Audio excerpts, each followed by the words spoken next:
Hi everyone, welcome back to my new blog. तो मैं office से घर निकल चुका हूँ। मुझे रास्ते में मिली रेड लाइट पे मैं थोड़ी देर रुका। फिर जैसे ही रेड लाइट ग्रीन हुई तो मैं वहाँ से चलने लगा। और जब चलने लगा तो ठंडी ठंडी हवा का आनंद ले रहा था मैं। बहुत अच्छा लग रहा था मुझे, वाकई में बहुत ही अच्छा लग रहा था। स्लो स्लो मौसम में हवा आ रही थी और स्लो मैंने बाइक कर रखी थी।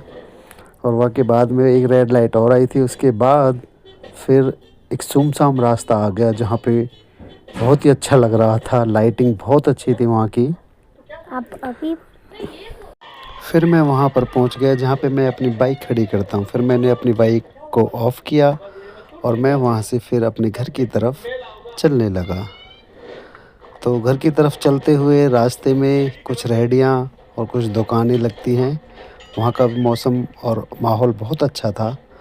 तो उसके बाद फिर एक आंटी की दुकान पड़ती है। मैं वहाँ पे अपने बच्चों के लिए उस आंटी की दुकान पे गया।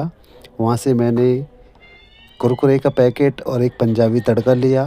पंजाबी तड़का लेने के बाद में फिर मैं अपने घर की तरफ चढ़ने लगा। घर की तरफ जाने के बाद फिर वहाँ पे मैंने अपने गेट को खोला और फिर वहाँ से अपनी सीढ़ियों पर चढ़ने लगा। सीढ़ियों पर चढ़ने के बाद में मैं अपने फ्लोर पे गया। अपने फ्लोर पे जाने के बाद में फिर मैंने अपनी बेटियों को आवाज़ दी। जैसे ही मेरी बेटियों ने मेरी आवाज़ सुनी तो वो वाकई में घर से दोनों इतनी खुश होकर निकली थी, बहुत ज़्यादा। और मुझसे पूछने लगी, पापा क्या लेके आए हो। वो आते ही मेरे गले लग गई और उन्होंने फिर अपनी चीज़ का जिसका उसने इंतज़ार था वो लिया। तो फाइनली आज का ब्लॉग मेरा यहीं तक। Thank you so much.